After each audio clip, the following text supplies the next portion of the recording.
Capítulo titulado Preparación para el fin. En Oswego, estado de Nueva York, el 7 de septiembre de 1850, el Señor me mostró que una gran obra debe ser hecha en favor de su pueblo antes que pueda subsistir en la batalla del día del Señor. Me fueron mostrados aquellos que aseveran ser adventistas, pero que rechazan la verdad presente, y vi que se estaban desmoronando, y que la mano del Señor estaba en su medio para dividirlos y esparcirlos ahora en el tiempo de reunir la mies, para que las joyas preciosas que haya entre ellos, que estuvieron antes engañadas, puedan abrir los ojos para ver su verdadera condición. Y ahora, cuando los mensajeros del Señor les presentan la verdad, están preparados para escuchar y para ver su belleza y armonía, dejar a sus antiguos compañeros y sus errores, abrazar la verdad preciosa y elevarse hasta donde puedan definir su posición. Vi que aquellos que se oponen al sábado del Señor no podían tomar la Biblia y demostrar que nuestra posición es incorrecta. Por lo tanto, calumniaban a los que creen y enseñan la verdad, y los atacaban en su carácter. Muchos que fueron una vez concienzudos y amaban a Dios y a su palabra, se han endurecido de tal manera al rechazar la luz de la verdad, que no vacilan en calumniar en forma alevosa y acusar falsamente a los que aman el santo sábado, si con ello pueden minar la influencia de aquellos que de manera intrépida declaran la verdad. Pero esas cosas no estorbarán la obra de Dios. De hecho, esta conducta de parte de los que odian la verdad será precisamente el medio de abrir los ojos de algunos. Toda joya se destacará y será recogida, porque la mano del Señor se ha extendido para recobrar el residuo de su pueblo, y realizará esta obra gloriosamente. Los que creemos la verdad debemos ser muy cuidadosos para no dar ocasión de que se hable mal de lo bueno que tengamos. Debemos estar seguros de que cada paso que demos concuerde con la Biblia, porque los que odian los mandamientos de Dios se regocijarán por los pasos que demos en falso y por nuestros defectos, como lo hicieron los impíos en 1843. El 14 de mayo de 1851 vi la hermosura y amabilidad de Jesús. Al contemplar su gloria, no se me ocurrió pensar que pudiera verme separada alguna vez de su presencia. Vi una luz proveniente de la gloria que circuía al Padre, y cuando se me acercó la luz, se estremeció mi cuerpo y temblé como una hoja. Creí que si llegaba a mí, perdería la existencia. Pero la luz pasó de largo. Tuve entonces una noción del grande y terrible Dios con quien hemos de tratar. Comprendí cuán débil idea tienen algunos de la santidad de Dios, y cuán a menudo toman su santo y venerable nombre en vano, sin advertir que hablan de Dios, del grande y terrible Dios. Mientras oran, muchos emplean expresiones irreverentes y descuidadas que agravian al tierno Espíritu del Señor y motivan que sus peticiones no lleguen al cielo. También vi que muchos ignoran lo que deben ser a fin de vivir a la vista del Señor durante el tiempo de angustia, cuando no haya sumo sacerdote en el santuario. Los que reciban el sello del Dios vivo y sean protegidos en el tiempo de angustia, deben reflejar plenamente la imagen de Jesús.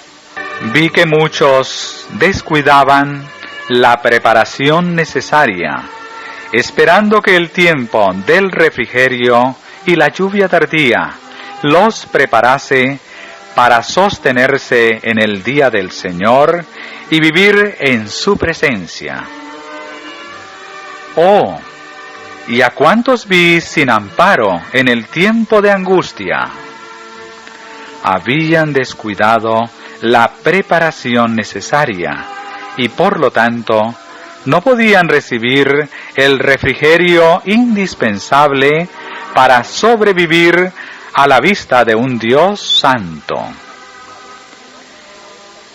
Quienes se nieguen a ser tallados por los profetas y a purificar sus almas, obedeciendo a toda la verdad, quienes presuman estar en condición mucho mejor de lo que están en realidad, llegarán al tiempo en que caigan las plagas y verán que les hubiera sido necesario que los tallasen y escuadrasen para la edificación.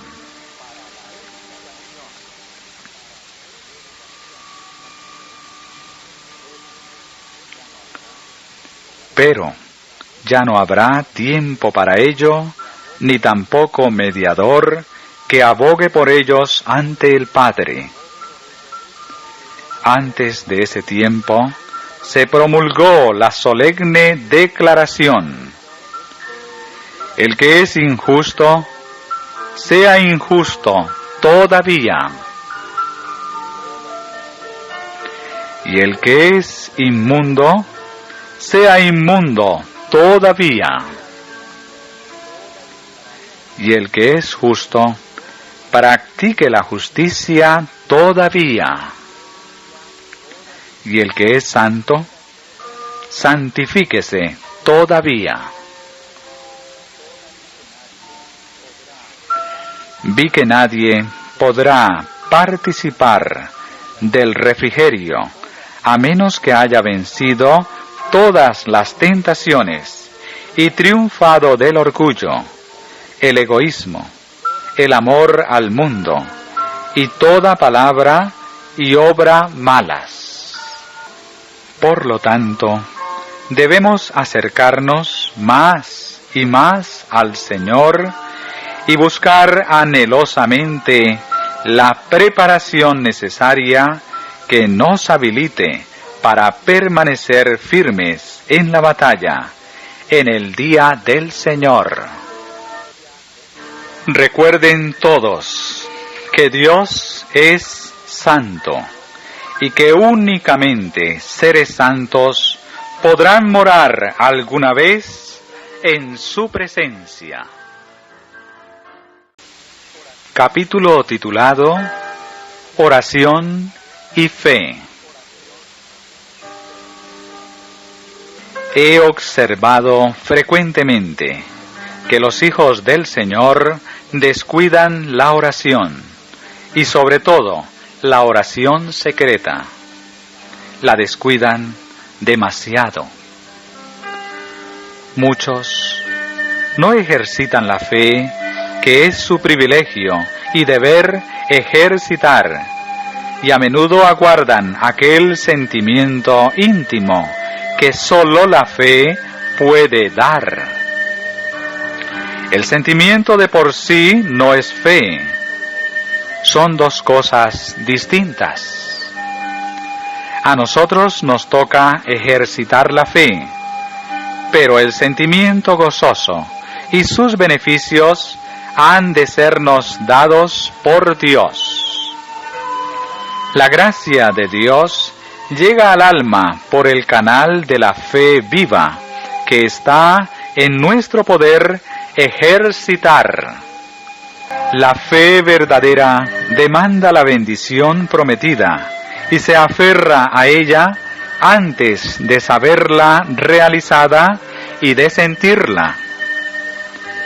Debemos elevar nuestras peticiones al lugar santísimo, con una fe que dé por recibidos los prometidos beneficios y los considere ya suyos.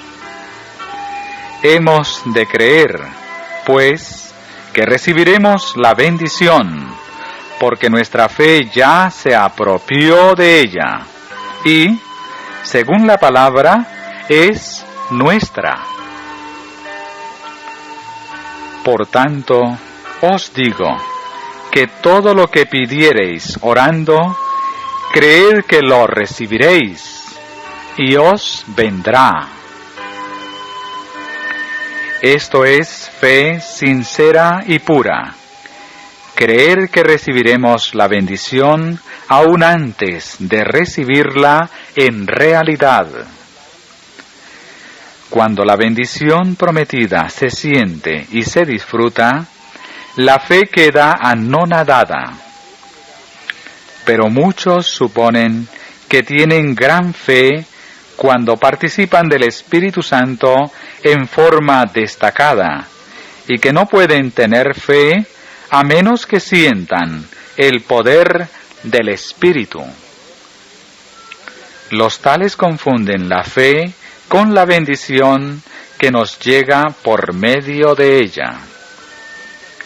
Precisamente, el tiempo más apropiado para ejercer fe es cuando nos sentimos privados del Espíritu. Cuando parecen asentarse densas nubes sobre la mente, es cuando se debe dejar que la fe viva atraviese las tinieblas y disipe las nubes.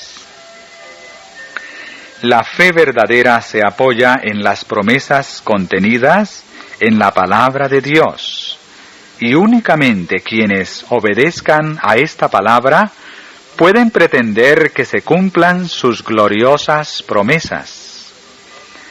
Si permanecéis en mí y mis palabras permanecen en vosotros, pedid todo lo que queréis y os será hecho. Y cualquiera cosa que pidiéremos, la recibiremos de Él, porque guardamos sus mandamientos y hacemos las cosas que son agradables delante de Él. Debemos orar mucho en secreto.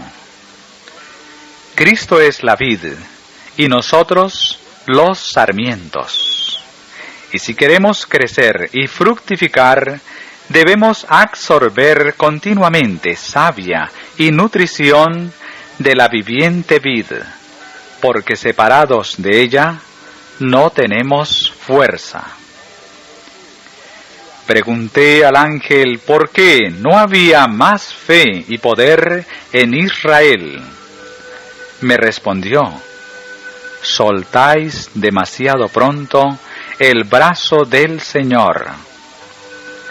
Asediad el trono con peticiones y persistid en ellas con firme fe.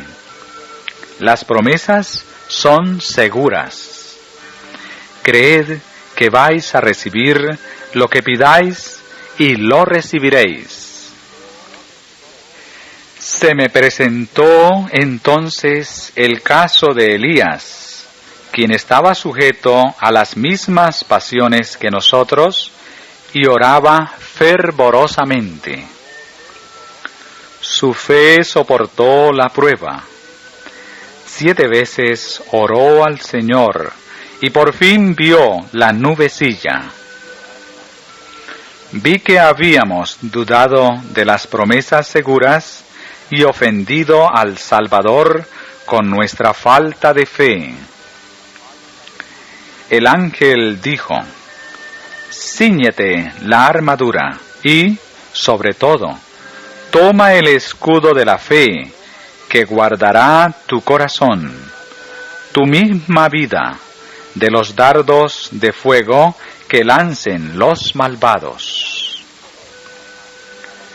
Si el enemigo logra que los abatidos aparten sus ojos de Jesús, se miren a sí mismos y fijen sus pensamientos en su indignidad en vez de fijarlos en los méritos, el amor y la compasión de Jesús, los despojará del escudo de la fe, logrará su objeto y ellos quedarán expuestos a violentas tentaciones. Por lo tanto, los débiles han de volver los ojos hacia Jesús y creer en Él. Entonces ejercitarán la fe.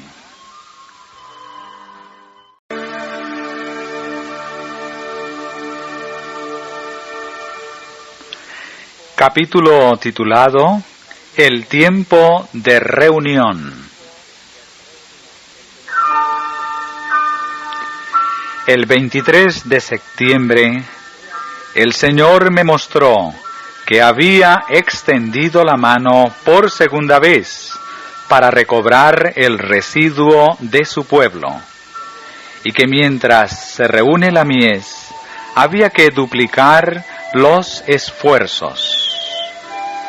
En la dispersión, Israel fue herido y desgarrado, pero ahora, en el tiempo de reunión, Dios sanará y vendará a su pueblo. En la dispersión, los esfuerzos hechos por difundir la verdad tuvieron poco efecto. Lograron poco resultado o ninguno. Pero en la reunión, cuando Dios extienda su mano para juntar a su pueblo, los esfuerzos hechos por difundir la verdad tendrán el efecto asignado. Todos deben estar unidos y manifestar celo en la obra. Vi que es erróneo de parte de cualquiera referirse a la dispersión para encontrar ejemplos que nos gobiernen ahora en el tiempo de reunión. Porque si Dios no hiciese más para nosotros ahora de lo que hizo entonces, Israel no sería reunido jamás. He visto que el diagrama de 1843 fue dirigido por la mano del Señor y que no debe ser alterado. Que las cifras eran como Él las quería, que su mano cubrió y ocultó una equivocación en algunas de las cifras para que nadie pudiese verla hasta que la mano de Dios se apartase. Entonces vi, en relación con el continuo, que la palabra sacrificio había sido provista por la sabiduría humana y no pertenece al texto, y que el Señor dio el sentido correcto a los que proclamaron que había llegado la hora del juicio. Mientras existió la unión, antes de 1844, casi todos aceptaban la opinión correcta acerca del continuo, pero en la confusión reinante desde 1844 se han aceptado otras opiniones y como consecuencia han entrado tinieblas y confusión. La cuestión de las fechas no ha sido una prueba desde 1844 y nunca volverá a ser una prueba. El Señor me ha mostrado que el mensaje del tercer ángel debe progresar y ser proclamado a los hijos dispersos de Dios, pero no debe depender de una fecha. Vi que algunos están creando una excitación falsa al predicar fijando fechas, pero el mensaje del tercer ángel es más poderoso de lo que puede serlo una fecha. Vi que este mensaje puede subsistir sobre su propio fundamento y no necesita ser reforzado con fechas, que irá adelante con gran poder, hará su obra y será abreviado en justicia. Luego me fueron señalados algunos que están en gran error al creer que tienen el deber de ir a la vieja Jerusalén y piensan que tienen una obra que hacer allí antes que venga el Señor. Una opinión tal tiende a apartar la mente y el interés de la obra que actualmente hace el Señor bajo el mensaje del tercer ángel, porque los que piensan que todavía tienen que ir a Jerusalén fijarán sus pensamientos en esto y privarán de sus recursos a la causa de la verdad presente para transportarse a sí mismos y llevar a otros allí. Vi que una misión tal no produciría ningún beneficio real, que se necesitaría mucho tiempo para conseguir que unos pocos judíos crean en el primer advenimiento de Cristo, y mucho más para que crean en el segundo advenimiento.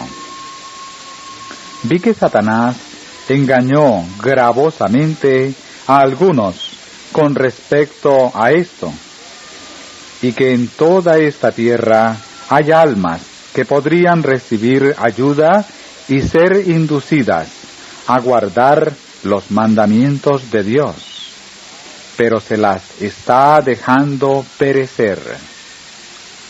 También vi que la vieja Jerusalén nunca será edificada, y que Satanás estaba haciendo cuanto podía para extraviar en estas cosas a los hijos del Señor ahora, en el tiempo de reunión, a fin de impedirles que dediquen todo su interés a la obra actual de Dios e inducirlos a descuidar la preparación necesaria para el día del Señor. Amado lector, un sentido de mi deber hacia mis hermanos y hermanas y un deseo de que la sangre de las almas no manche mis vestiduras me han impulsado a escribir esta obrita. Conozco la incredulidad que existe en el ánimo de la multitud con respecto a las visiones, y sé también que muchos de los que profesan esperar a Cristo y enseñan que vivimos en los postreros días, las atribuyen a Satanás.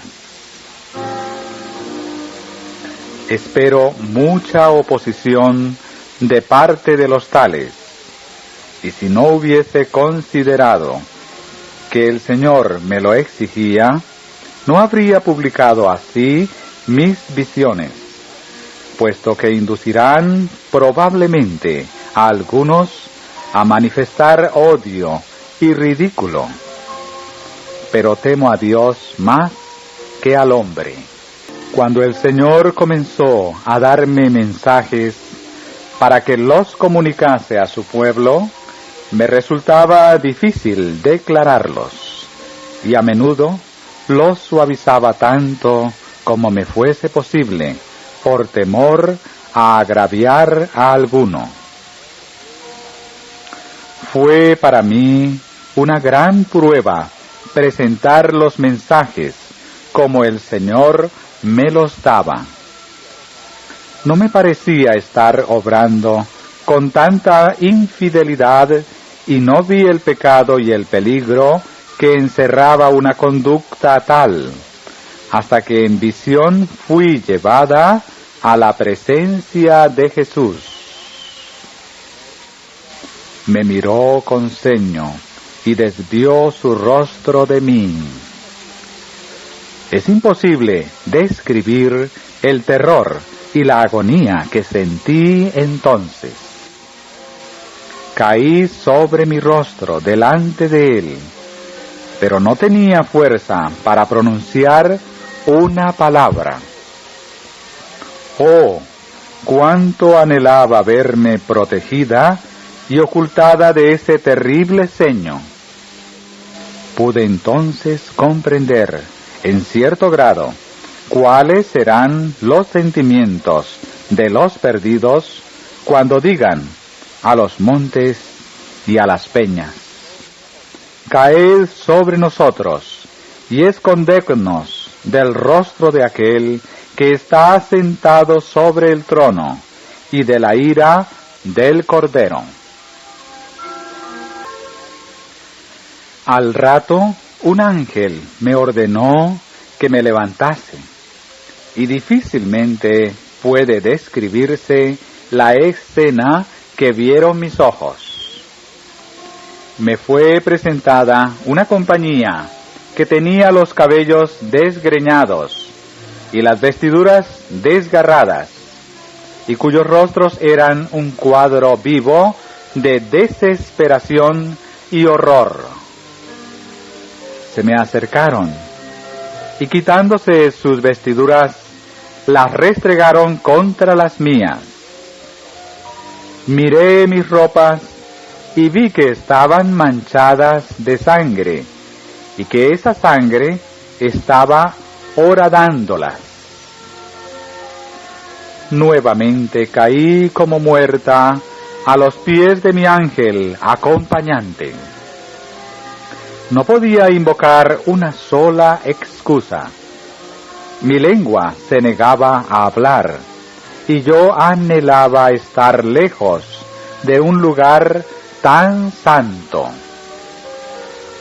El ángel volvió a ponerme de pie y dijo: este no es tu caso ahora, pero esta escena pasó delante de ti para hacerte saber cuál será tu situación si dejas de declarar a otros lo que el Señor te ha revelado.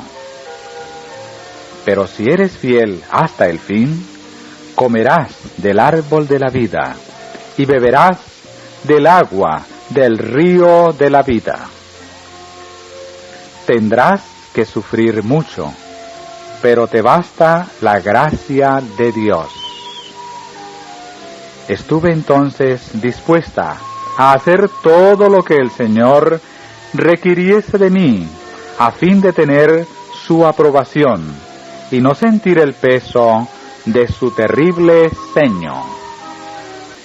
Se me ha acusado con frecuencia y falsamente de enseñar opiniones peculiares propias del espiritismo.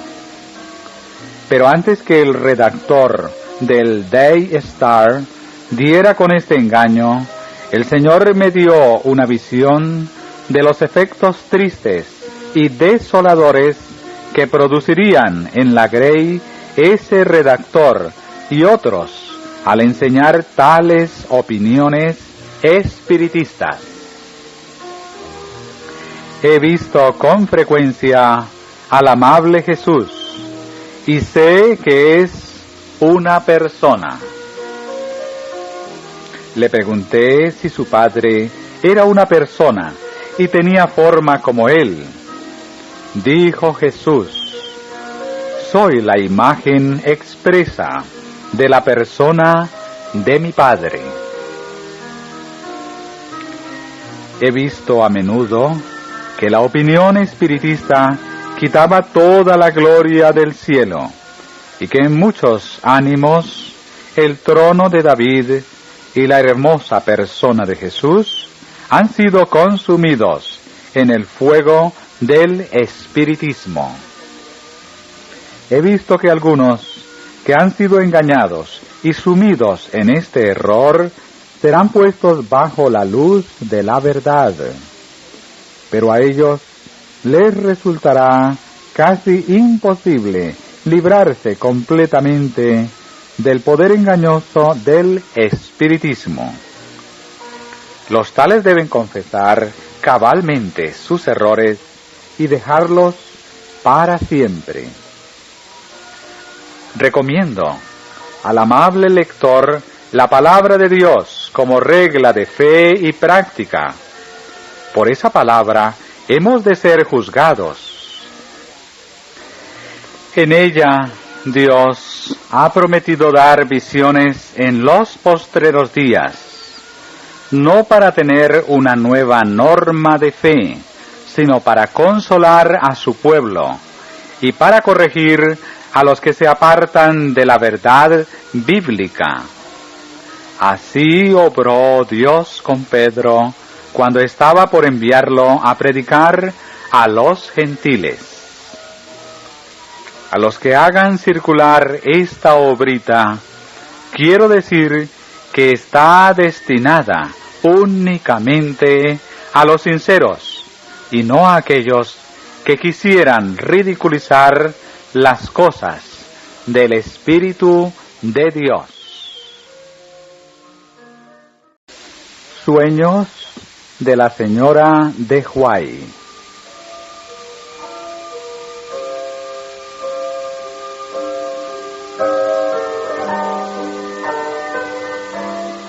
Soñé que veía un templo al cual acudían muchas personas, y únicamente quienes en él se refugiasen podrían ser salvas al fin de los tiempos, pues todos los que se quedasen fuera del templo serían perdidos para siempre. Las muchedumbres que iban por diversos caminos en las afueras del templo se burlaban de los que entraban en él y los ridiculizaban, diciéndoles que aquel plan para tener seguridad era un ártero engaño, pues en realidad no había peligro alguno que evitar. Hasta trababan de algunos para impedirles que entraran en el templo. Temerosa de ser ridiculizada, pensé que era mejor esperar que la multitud se dispersara o hasta tener ocasión de entrar sin que me vieran. Pero el número fue aumentando en vez de disminuir, hasta que, recelosa de que se me hiciese demasiado tarde, me apresuré a salir de mi casa y abrirme paso a través de la multitud, sin reparar en ella. Tan viva era la ansiedad que tenía de verme dentro del templo. Al entrar en él, vi que el amplio templo estaba sostenido por una inmensa columna, y atado a ella había un cordero, todo él mutilado y ensangrentado. Los presentes sabíamos que aquel cordero había sido desgarrado y quebrantado por nuestras culpas. Todos cuantos entraban en el templo habían de postrarse ante él y confesar sus pecados.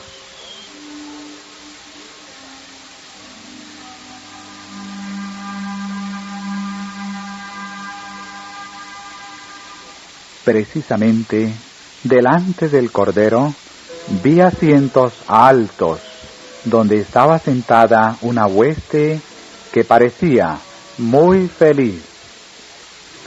La luz del cielo iluminaba sus semblantes y alababan a Dios, elevando cánticos de acción de gracias, semejantes a la música de los ángeles.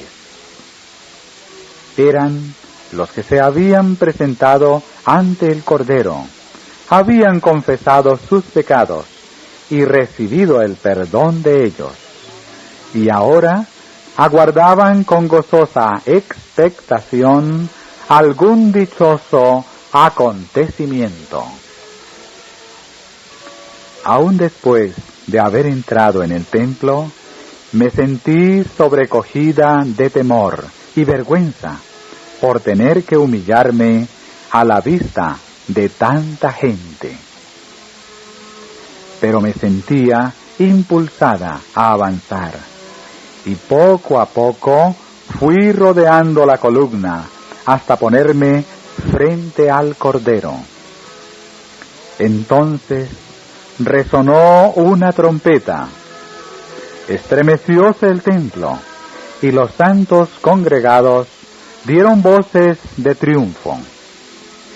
Un pavoroso esplendor iluminó el templo, y después todo quedó en profundas tinieblas. La hueste feliz había desaparecido por completo con el fulgor, y me quedé sola en el horrible silencio de la noche. Desperté angustiada, y a duras penas pude convencerme de que había soñado. Me parecía que mi condenación estaba fijada, y que el Espíritu del Señor me había abandonado para siempre. Mi abatimiento se intensificó, si ello era posible. Poco después tuve otro sueño. Me veía sentada con profunda desesperación, con el rostro oculto entre las manos. Reflexionaba así: si Jesús estuviese en la tierra, iría a postrarme a sus pies y le manifestaría cuánto sufro. No me rechazaría, tendría misericordia de mí, y por siempre le amaría y serviría. En aquel momento se abrió la puerta y entró un personaje de aspecto y porte hermosos. Miróme compasivamente y dijo: ¿deseas ver a Jesús? Está aquí y puedes verle si quieres. Toma cuanto tengas y sígueme. Oí esas palabras con gozo indecible, y alegremente recogí cuanto poseía, todas las cositas que apreciaba, y seguí a mi guía. Me condujo a una escalera escarpada y de apariencia frágil. Cuando empecé a subir los peldaños, me advirtió el guía que mantuviera la vista en alto, no fuese que me diesen vértigos y cayese. Muchos otros que trepaban por la escalinata caían antes de llegar a la cima. Finalmente, llegamos al último peldaño y nos detuvimos ante una puerta. Allí el guía me indicó que dejase cuanto había traído conmigo. Lo depuse todo alegremente. Entonces el guía abrió la puerta y me mandó entrar. En un momento estuve delante de Jesús. No había error, pues aquella hermosa figura, aquella expresión de benevolencia y majestad no podían ser de otro. Cuando su mirada se posó sobre mí, supe enseguida que comprendía todas las vicisitudes de mi vida y todos mis íntimos pensamientos y emociones.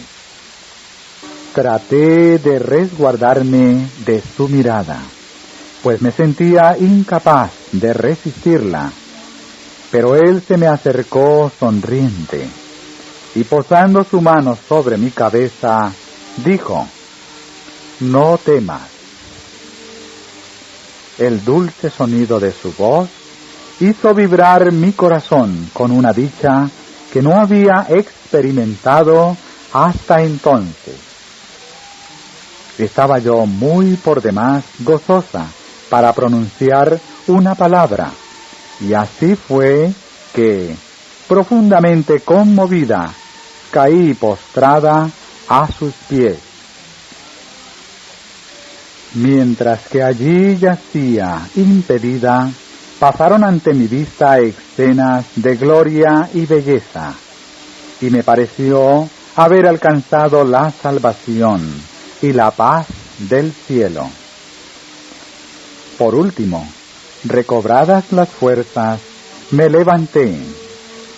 Todavía me miraban los amorosos ojos de Jesús, cuya sonrisa inundaba de alegría mi alma. Su presencia despertaba en mí santa veneración e inefable amor. Mi guía abrió entonces la puerta y ambos salimos. Me mandó que volviese a tomar todo lo que había dejado afuera. Hecho esto, me dio un cordón verde bien enrollado. Me encargó que lo colocara cerca de mi corazón y que cuando deseara ver a Jesús, lo sacara de mi pecho y lo estirara al máximo. Advirtióme que no lo dejara mucho tiempo enrollado, a fin de evitar que se le hiciesen nudos y resultase difícil estirarlo. Puse el cordón junto a mi corazón y gozosamente bajé la angosta escalera, alabando al Señor e indicando a cuantos se cruzaban en mi camino dónde podían encontrar a Jesús. Este sueño me infundió esperanza. El cordón verde era para mí el símbolo de la fe, y en mi alma alboreó la hermosa sencillez de la confianza en Dios. Capítulo titulado El sueño de Guillermo Miller. Soñé que Dios, por una mano invisible, me mandó un cofre de curiosa hechura que tendría unas 10 pulgadas de largo por 6 de ancho. Estaba hecho de ébano y de perlas curiosamente engastadas. Junto al cofre estaba atada una llave. Tomé inmediatamente esa llave y abrí el cofre, al que, para mi asombro y sorpresa, encontré lleno de joyas, diamantes, piedras preciosas y monedas de oro y plata, de todo tamaño, valor y clase, hermosamente ordenados en sus lugares dentro del cofre, y así colocados, reflejaban una gloria y una luz que sólo podían compararse con la del sol. pensé que no debía disfrutar solo de este espectáculo maravilloso, aunque mi corazón rebosaba de gozo frente al esplendor, a la hermosura y al valor del contenido. Lo puse por lo tanto sobre una mesa en el centro de mi habitación e hice saber que cuantos quisieran podían venir y ver el espectáculo más glorioso y brillante que hubiese visto hombre alguno en esta vida. La gente comenzó a acudir. Al principio eran unos pocos, pero el número fue aumentando hasta ser una muchedumbre. Cuando miraban por primera vez el interior del cofre, se admiraban y dejaban oír exclamaciones de gozo. Pero cuando el número de espectadores aumentó, cada uno se puso a desordenar las joyas, sacándolas del cofre y desparramándolas sobre la mesa.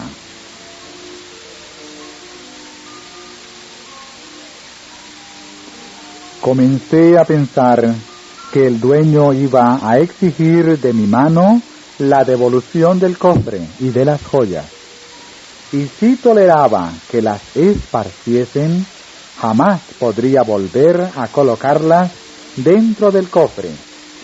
Y considerando que nunca podría hacer frente a la inmensa responsabilidad, empecé a rogar a la gente que no tocase las joyas ni las sacase del cofre.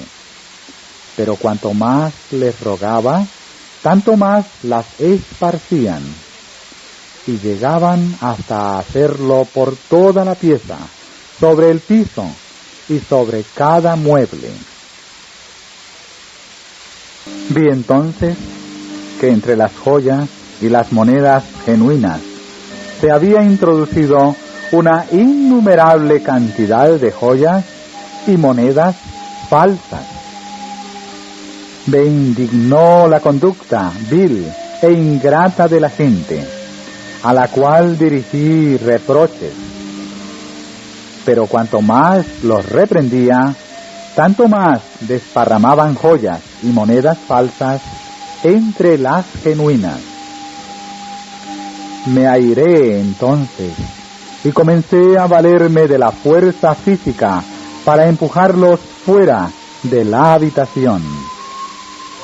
Pero mientras echaba a una persona, 3 más entraban y traían suciedad, como virutas, arena y toda suerte de basuras, hasta cubrir cada una de las joyas, las monedas y los diamantes, que quedaron todos ocultos de la vista. También hicieron pedazos el cofre y dispersaron los restos entre la basura. Me parecía que nadie consideraba mi pesar ni mi ira. Me desalenté y descorazoné por completo, de manera que me senté a llorar. Mientras estaba así llorando y lamentándome por la gran pérdida y la gran responsabilidad que me tocaba, me acordé de Dios y le pedí fervorosamente que me mandase ayuda. Inmediatamente se abrió la puerta, y cuando toda la gente se hubo ido, entró un hombre en la habitación. Tenía una escobilla en la mano. Abrió las ventanas y comenzó a barrer el polvo y la basura de la habitación. Le grité que tuviese cuidado, porque había joyas preciosas dispersas entre la basura. Me contestó que no temiese, porque él les prestaría su cuidado. Después Mientras barría el polvo y la basura, las joyas espurias y las monedas falsas subieron todas y salieron por la ventana como una nube, y el viento se las llevó. En el bullicio cerré los ojos un momento, y cuando los abrí, toda la basura había desaparecido. Las preciosas joyas, las monedas de oro y plata y los diamantes estaban desparramados en profusión por toda la pieza.